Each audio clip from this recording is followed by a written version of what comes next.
Magandang umaga sa ating lahat. Maraming salamat, Sister Abet, sa testimony. At tayong lahat ay patuloy na manalangin sa bawat isa. And we will continue to pray for the speedy recovery of Panginoon. Our God is an answering God. Ngayong umaga, start po natin ang bagong libro sa Biblia, 1 John. Matatapos natin to kung masasakto tayo sa schedule mga September. So, naiayos na namin ni Pastor Norman, maging si Pastor Vince, ang pagpaplano ng librong ito na inilalatag natin para sa layon na maituro ng simbahang ito ang full counsel of God. Hindi tayo namimili ng verse at lagay sa minsan alanganin na yung verse na ginamit ay na out of context. Iniwasan po natin yan sapagkat ang layo ng church may turo namin sa inyo ang full counsel of God. Kaya umpisa natin ngayong March at matatapos to mga bandang September. At gusto ko ding ipagpauna sa bawat isa na ito ay unang pagkakataon natin sa church ng isang libro ay tuturo ng dalawang pastor. Kasi noon, kung mapapansin nyo, pag may topic si Pastor Raymond na James, siya lang ang nagtuturo. Pag may topic si Pastor Norman ng Philippians, siya lang ang nagtuturo. Pero sa pagkakataon ito, ay sa pag-aayos din ng pag-uusap namin ni Pastor Vince, nahamon po ang leadership na ituro to ng dalawa. Magiging participative kami dalawa. Si Pastor Norman at saka ako. So, ang essence naman po nun, para matapos natin yung libro. Kasi baka mamaya sa sobrang tagal yung libro, baka nakalimutan nyo na kung anong ibig sabihin ng libro at na mabilis makalimot tayo. So, yun. Gusto natin maituro yung full counsel of God. At naniniwala ako ito ay magiging bahagi sa paglago natin bilang simbahan.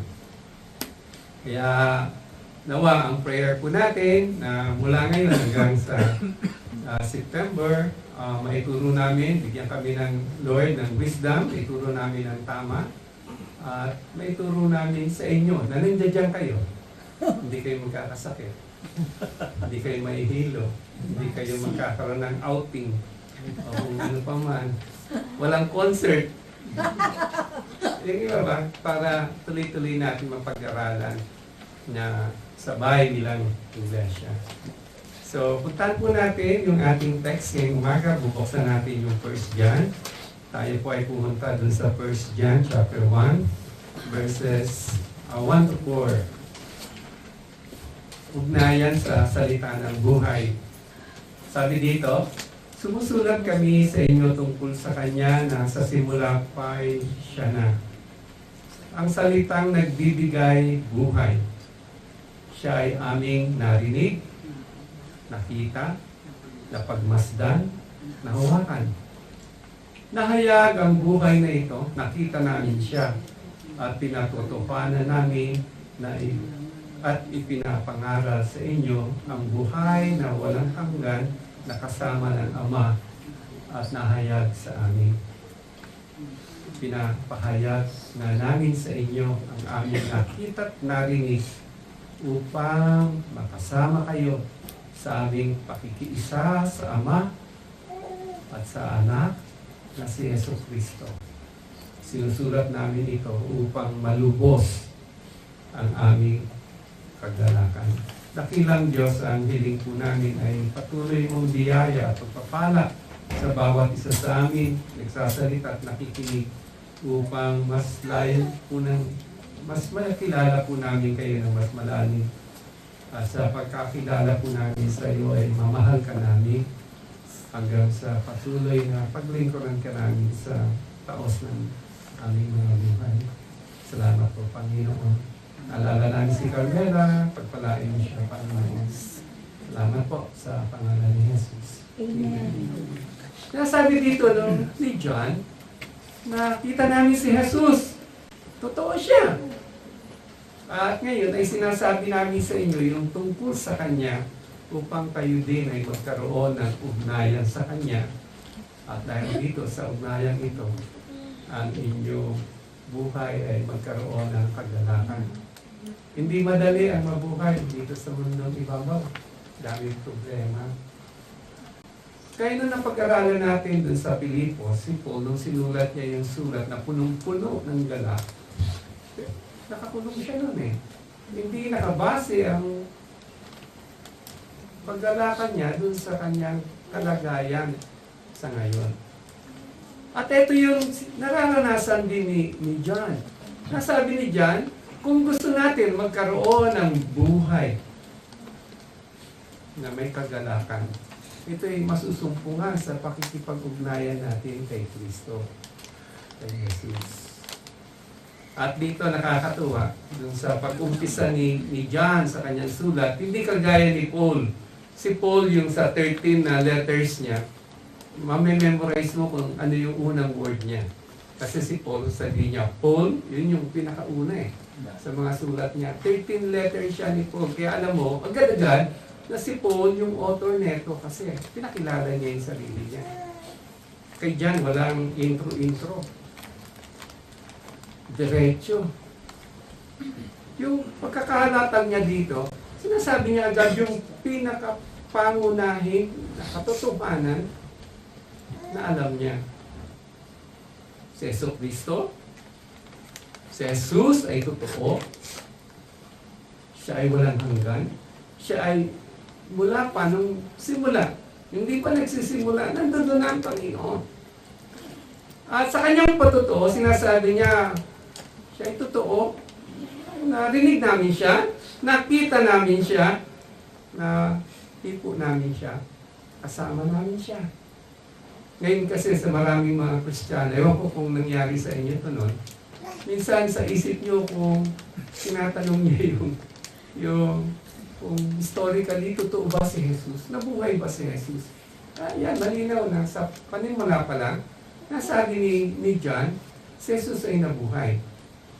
Pero hindi lang siya nabuhay, hindi lang siya nagkatawang tao, may importanteng katotohanan na nilatag siya sa atin.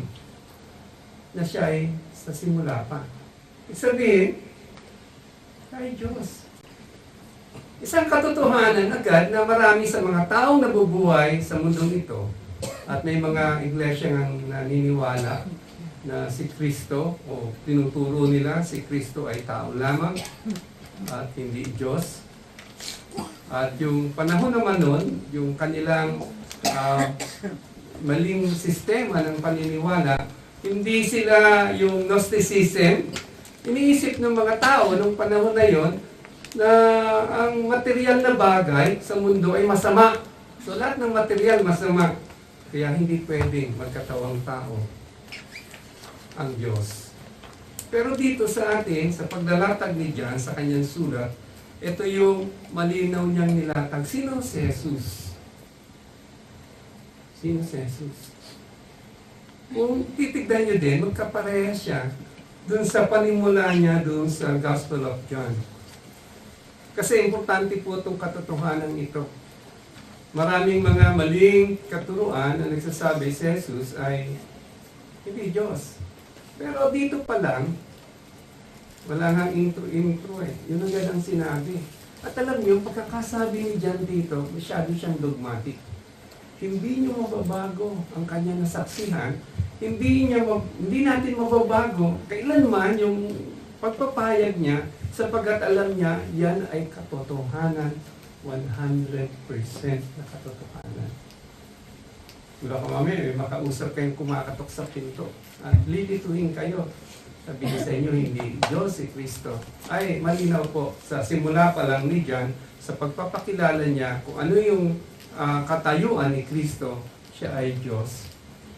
At siya din ay nagkatawang tao. Gusto ko lang basahin yung sa John chapter 1.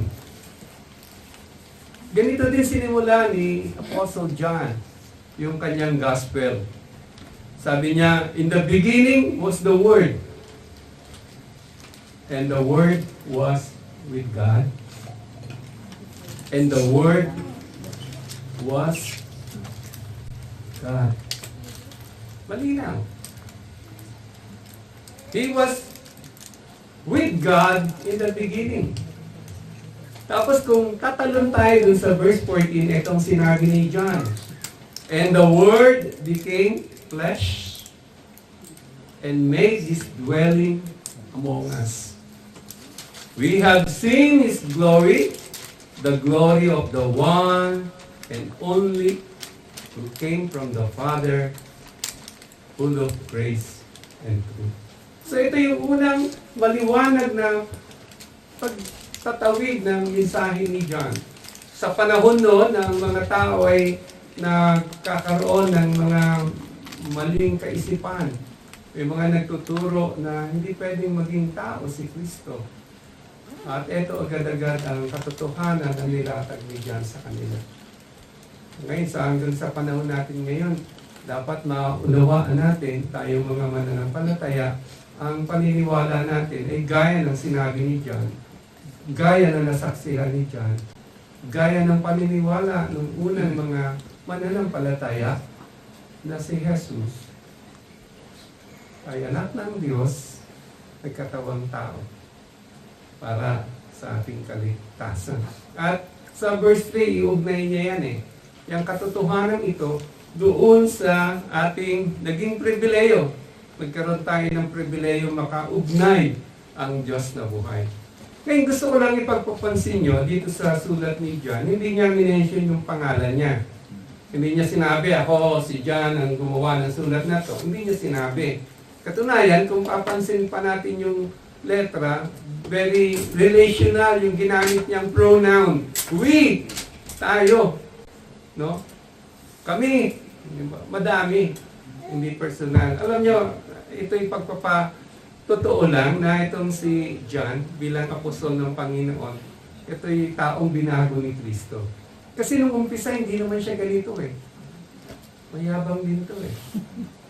Pero ngayon, habang sa mahabang panahon ng pakikipag-ugnayan niya kay Kristo, malinaw na mamaliw mo sa Kanya, makikita mo sa Kanyang pagkatao ang mga pagbabago. Ibig ba doon? Eh tayo, ilang taon tayong Kristiyano. May pagbabago na sa atin. May nakikita dapat na pagbabago. Kasi bagong nilalang tayo kay Kristo eh, di ba? Kaya imposible na hindi tayo magkaroon ng pagbabago. Anyway, si John kasi, papansin nyo, nung panahon na kasama niya nun si Kristo, may time pa nga yung nanay niya, si Salome, lumapit kay Jesus. Sabi ng nanay niya kay Jesus, pag dumating yung kaharian mo, sana yung dalawang anak ko nasa kanan at isa nasa kaliwa. Ang tingin niya nun sa leadership ay talagang posisyon. Nabago to eh.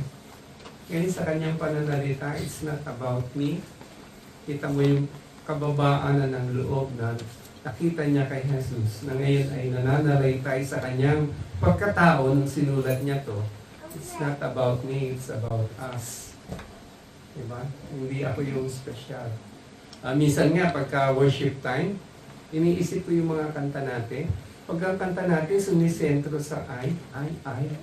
Parang minsan, the Lord is my shepherd, ang pinakapangunahin doon, hindi yung Lord. Kumbaga, medyo sa panahon natin ngayon, kung nandito si John, laging ma-rebuke niya tayo eh. Kasi dogmatic siya sa kanyang paniniwala. Importante ang Diyos, ang katangian ng Diyos. Katunayan, ang pagtuturo ni John, laging balot ng pag-ibig. Pero yung pag-ibig na yan, hindi sumasaklaw lang doon sa katotohanan. So dalawang importanteng makikita natin sa pag-aaral natin ng John, na talagang nandito yung katotohanan na balot ng pag-ibig. O pag-ibig na naudyokan ng katotohanan. Hindi naghihiwalay yung dalawang yan. So nakita natin yung pagiging totoo ni John, hindi lang doon sa kanyang sinasabi, kundi yung ugnayan na sinasabi niya later on, na ito ay nagkaroon ng impact din sa kanyang buhay. Dati si John, ang tawag sa kanya ni Jesus, alam niyo ba kung ano? Anak ng kulong. Son of Thunder. Mainit ang ulo siguro nitong mamang to. Mangingisda siya nung tinawag siya ng Lord. At siya ay tinawag ng Lord. Bago siya tinawag ng Lord, ano siya? Disciple ni John the Baptist. Silang dalawa ni John the Baptist, ng kapatid niya si Andrew, disciple ni John the Baptist, sila yung unang tinawag ng Lord. At miski dun sa gospel niya, sa John, nung sinabi niya ito si Andrew, hindi niya pinakilala yung pangalan niya eh. Hindi ba? Sa panahon ngayon, napaka-importante ng pangalan ng ibang tao. Di ba? Kasi parang, ano sabi, Pastor? Anak ng Maria. Ayun, tinuturo sa atin na talagang yung pakikipag-isa natin sa Panginoon, may impact sa buhay natin yan eh. Hindi tayo, mababago talaga tayo ng Panginoon. Ang kanyang pagpapakumbaba dito, sa umpisa pa lang ng kanyang sulat, makikita na natin, hindi siya gumamit ng ako. Si John, tayo, kami, diba? We, yun yung gamit niyang salita. At dito, paano niya kinikilala si Jesus? Sinabi niya sa simula pa'y siya na. Ito yung paunang katotohanan na sinabi ni John tungkol sa Panginoong Jesus. Wala pa ang lahat ng bagay, ay nandun na siya. Gaya ng binasa natin sa 1 John chapter 1 verse 1, in the beginning was the Word, and the Word was with God, and the Word was God. Malinaw na tinuturo ni John na si Jesus ay Diyos. Iyan yung madaling salita nung sinasabi natin dun sa intro niya. Ito yung katotohanan na tinindigan ni John at sabi niya, nasaksihan namin. Tandaan nyo, kung ang ministeryo ng Panginoon ay nandito sa lupa, halos mahigit 3 years nilang kasama ang Panginoon eh. Dahil kasama nila ang Panginoon, maraming mga katotohanan silang na-discover. At itong katotohanan ito, kasi nasa year 90s na to eh. Although hindi talaga accurate yung pagtatalaga ng mga scholars kung anong taon itong sulat na to ay nailathala, pero sinasabi nila ay hanggang 90 to 98, 90 to 95, 80 to 80, 95. Ito yung mga taon na posibleng nangyari itong sulat na to. At sa panahong yun, marami sa mga mananampalataya, parang tayo, hindi na natin nakita ang Panginoon. Diba? Hindi na natin siya nakita. Pero si John, sinasabi, kami nakita namin. Katunayan, yung mga kasama ni John na apostoles, ay wala ng lahat. Si John lang ang nabubuhay. Tuloy, sa lahat ng apostol ng Lord, si John lang yung namatay na parang normal kamatayan. Diba ay? Old age. Old age, normal. Diba mga senior? Normal. Pero yung iba na ano sila, na napako sa krus, kagaya ni Peter, pabaliktad. Yung mga ganun ba? Pero si John, nabuhay siya ng matagal, wala na sina Paul ng panahong ito, wala na sina Peter, wala na si James, wala na yung mga ibang apostles. Siya na lang ang nabubuhay. Pero sa kanyang pananalita, hindi niya makalimutan na kami na nagpanimula ng gawain ito kasama ng Panginoon. Kasama pa rin niya doon sa kanyang sulat. Sabi niya na nakita namin ang Panginoon at pinahiwatig niya na ang Panginoon din, kahit siya ay Diyos, siya ay totoong tao din. Totoong tao.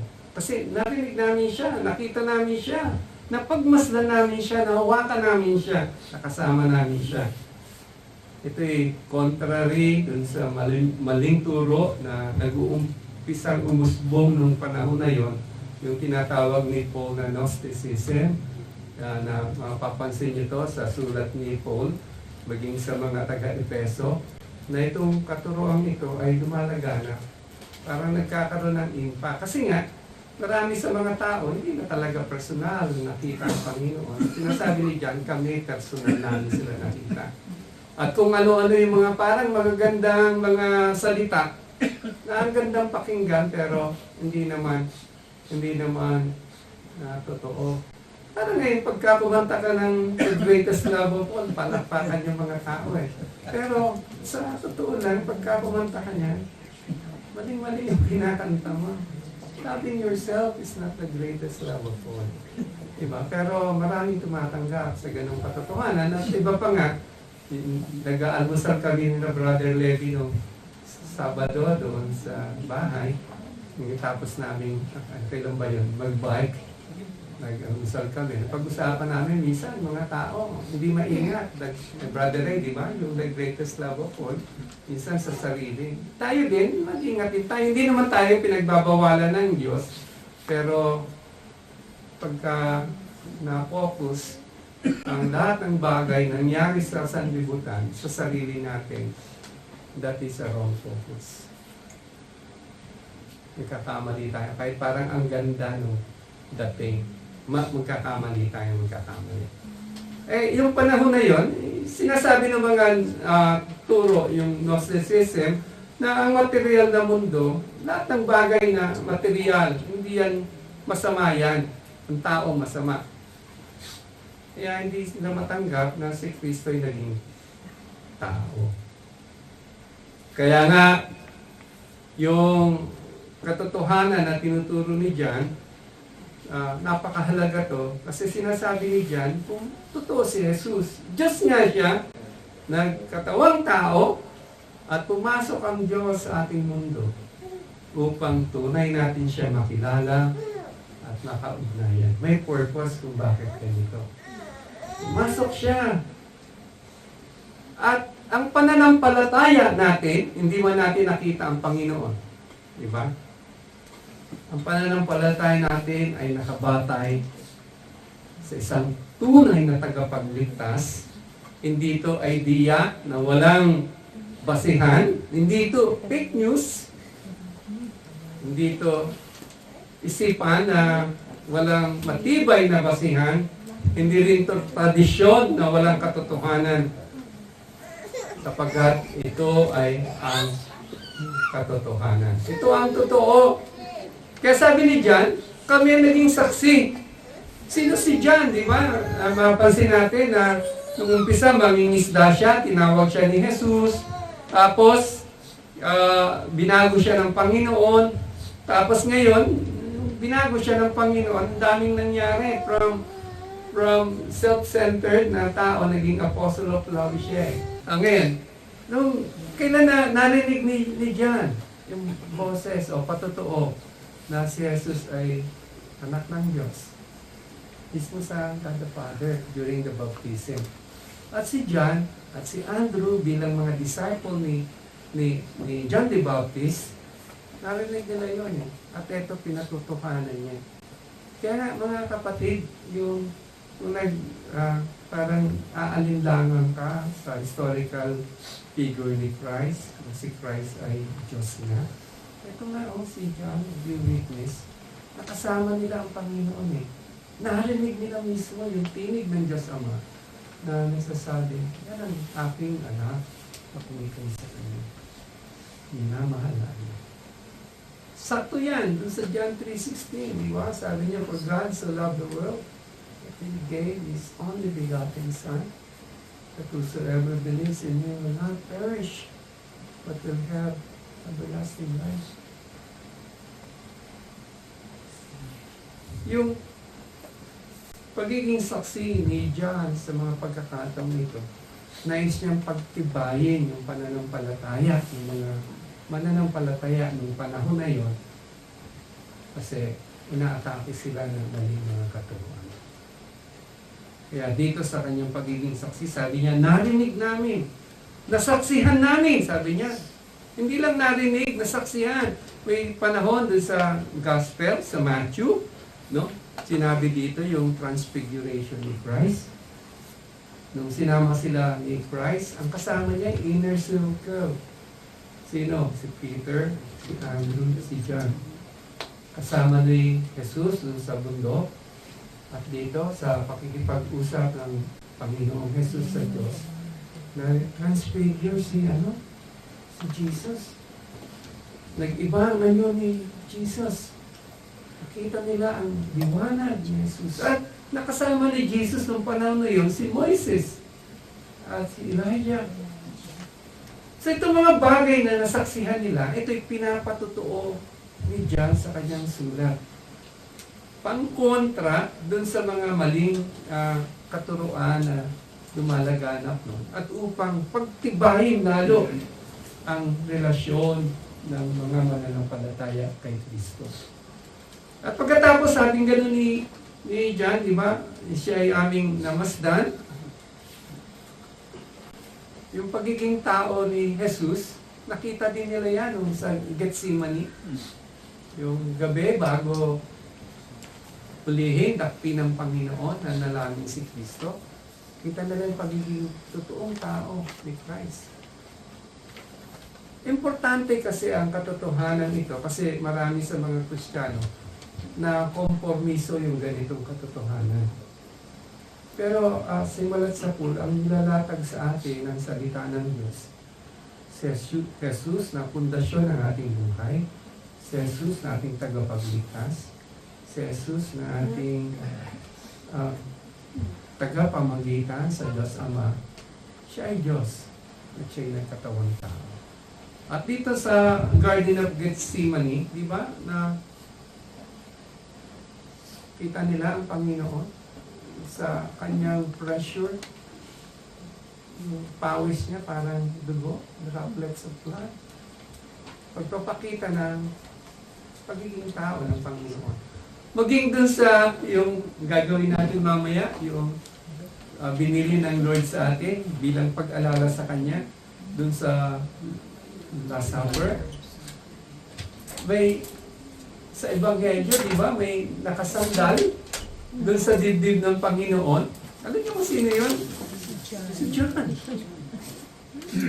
Kaya bilang saksi, pinapakita lang ni John na matibay yung ating pananampalataya sapagkat ito'y nakasalalay sa totoong Kristo na Diyos na nagkatawang tao.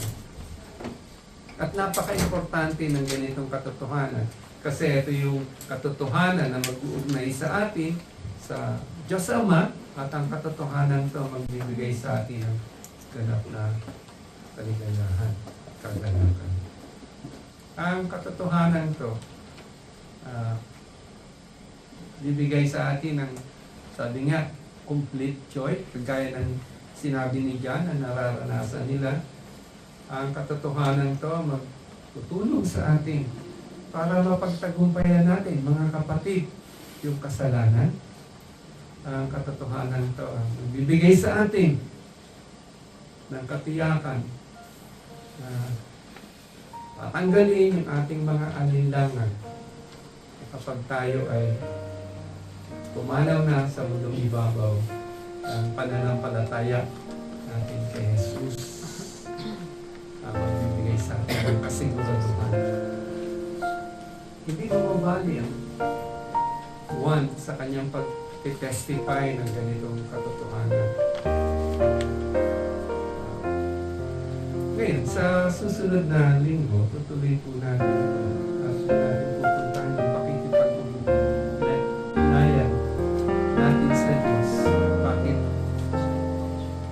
Sa verse 3 and verse 4, dito nilatag ni John, dito ay nagkaroon tayo ng pakikipag-ugnayan sa Diyos. Medyo mas bibigyan din po natin ito sa susunod na linggo. Pansamantala, i-recap ko ang First John na sinulat ni Apostle Juan ay isang sulat na makikita natin yung pangunahing turo ng Diyos sa atin. Si Jesus ay Diyos, may katawang tao. At ngayon, bilang kasama ni Jesus, ang tao na mahigit, dapat lumalayo sa atin. Para na sa sa ganun, bawat isa sa atin, hindi mag-alinlangan sa ating pananampalataya kay Jesus. Bawat isa sa atin, mas tumibay sa ating pananampalataya sa Panginoon Jesus. At alam nyo, like it or not, ang paniniwala ko ang magbibigay sa atin ng kaganapan ng kaganapan. Mararanasan natin, naranasan nila sa gitna ng mga pagsubok at problema na mayroong kagalakan. Maranasan natin yung sitwasyon nito sa gitna ng pagkakakulong na tunay yung kagalakan sa Kanya. So, iugnay po natin ito sa verse 3 at verse 4 sa susunod. Samantalang tayo po ay nanangin, pasalamat sa Panginoon. Dakilang Diyos, ang aming puso po ay nagpapasalamat sa mga katotohanan nilalatag mo sa amin, maging basihan ng aming pananampalataya. Tulungan mo kami ang pinin, ang katotohanan nito ay sa buhay at yung mga resulta po ng pagtitiwala namin sa katotohanan nito. Katotohanan tungkol sa Panginoong Jesus. Mabuhay sa aming buhay sa inyo, O Diyos, at magdulog sa bawat isa po sa amin